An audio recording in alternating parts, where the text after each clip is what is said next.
Lesson Learned by Ian Stewart of Brucedale, 2650. Narrated by David Tredinnick.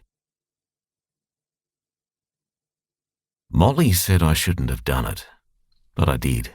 The book I wanted was on the top shelf, and there was a ladder, just high enough to reach. Up I went, confident that my feet would find each rung. Up, up, up.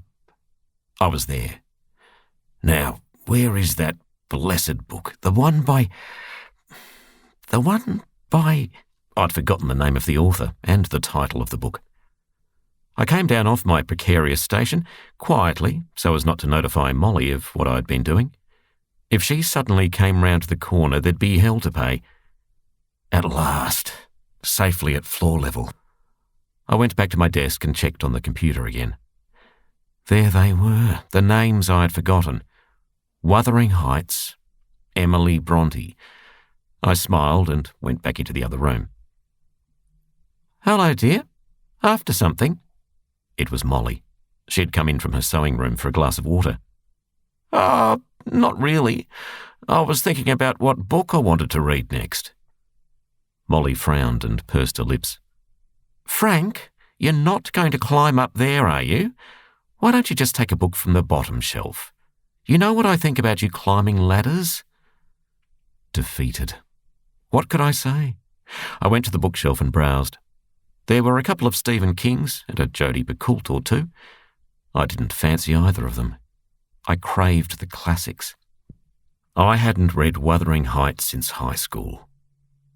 So, as to look obedient, I took one of the Picoults and made my way into the sitting room, with the pretence of starting to read. As soon as Molly was out of sight and I could hear her sewing machine at work, I tiptoed into the next room and, taking up the ladder again, placed it strategically and began to climb. I made it safely to the top and had the book I wanted in my hand when I heard a loud cough come in from below me. I turned in dread. Yes, there she was. I was sprung. And that was the moment when it happened. It was visiting time in the orthopaedic ward. I had just been given my OxyContin tablet and was feeling happier.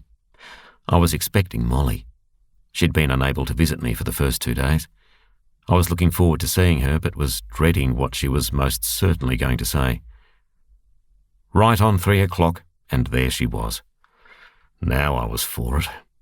She sat next to my bed and patted me on the wrist. "You are a naughty boy. I hope you've learned your lesson."